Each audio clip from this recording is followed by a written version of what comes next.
It's typical when you're reporting at the White House to run into West Wing officials, Republican lawmakers, cabinet secretaries as they're making their way to and from meetings. One of the best ways to catch officials to ask questions is when they have TV interviews on the North Lawn of the White House. Often when they are coming back, the reporters are standing there. That happened today with one of President Trump's top economic advisors, Kevin Hassett, as soon as he wrapped an interview. This was coming about 24 hours after President Trump had summarily fired both of the Democratic commissioners who serve on the Federal Trade Commission, which they argued was an illegal move by the president. And it also raised questions, certainly in the business world, about whether or not that could mean that Trump is preparing to seek to fire other independent agency heads, like potentially the Fed chair, Fed board members. A question that I posed to Mr. Kevin Hassett. The president fired last night two members of the FTC, the Democratic members of that.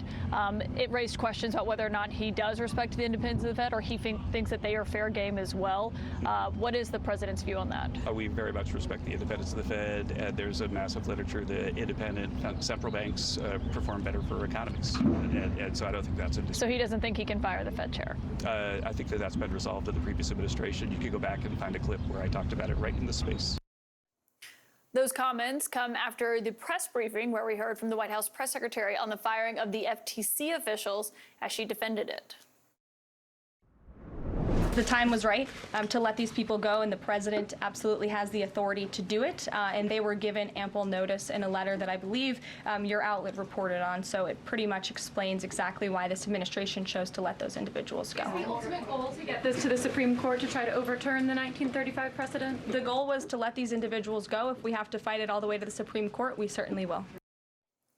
One of the fired commissioners, Commissioner Bedoya, told the New York Times, and I'm quoting now, "When people hear this news, they need to not think about me. They need to think about the billionaires behind the president at his inauguration." My next source was appointed to the FTC by President Trump actually during his first term in 2018. She was the other Democratic commissioner fired by him yesterday. Rebecca Slaughter joins me now. And it's great to have you here because the statute that governs the FTC says that someone who is in your position cannot be fired only if they can be removed for cause if there is neglect, malfeasance, or inefficiency. Were you given any of those reasons when you were fired? No, absolutely none. And so what was essentially, was there just any argument whatsoever beyond the letter you received? The president can fire you, and so he chooses to do so, was the argument. But you believe that's illegal? It is absolutely illegal. The statute that you referenced is very clear on its face. And in fact, the Supreme Court has evaluated whether it is a constitutionally valid statute and whether a president can remove an FTC commissioner. Exactly this question. They faced it 90 years ago when FDR tried to remove an FTC commissioner, Commissioner Humphrey. And they said, no, the law is clear. They cannot be removed other than for cause, and that is a constitutional law. And that precedent has not been overturned. You said something interesting in your statement when you were fired, and you said that you believed, in part, it was because, quote, I have a voice, and he is afraid of what I'll tell the American people. What is it that you have to tell the American people? Yeah, well, it's a really important point. I am a minority commissioner right now. That means I am not in charge of the agency.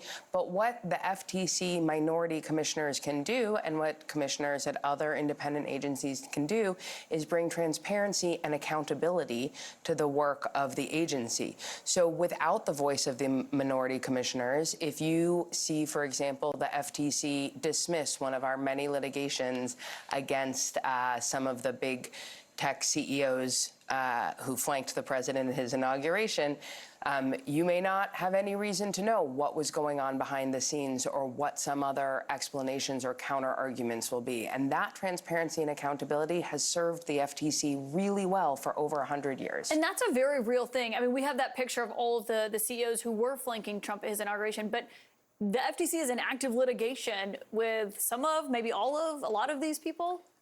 Almost all of them. Almost all. You're looking at the names. And I'm looking at the names right now. Almost all of them.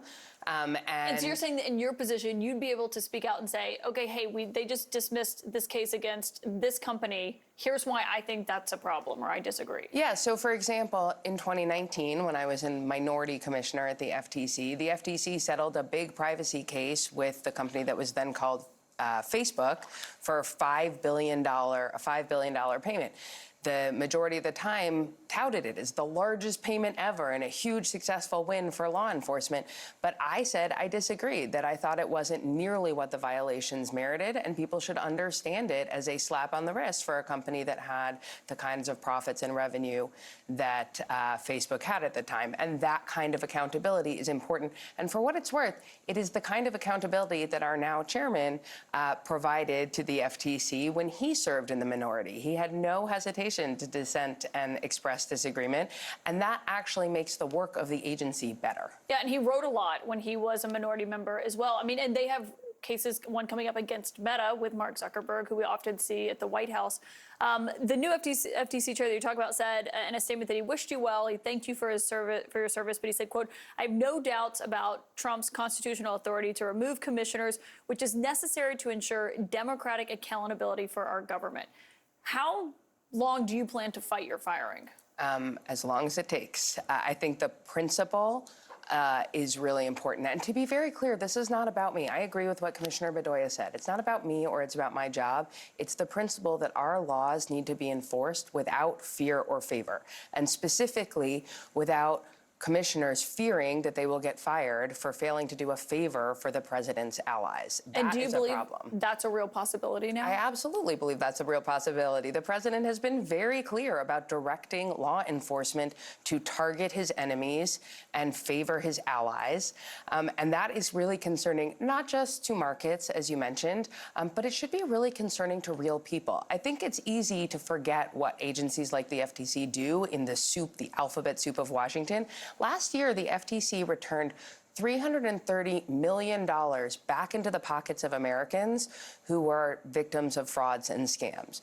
We are actively suing large pharmacy benefit managers, the pharmacy middlemen, over the high price of insulin. The FTC is the cop on the beat in kids' privacy.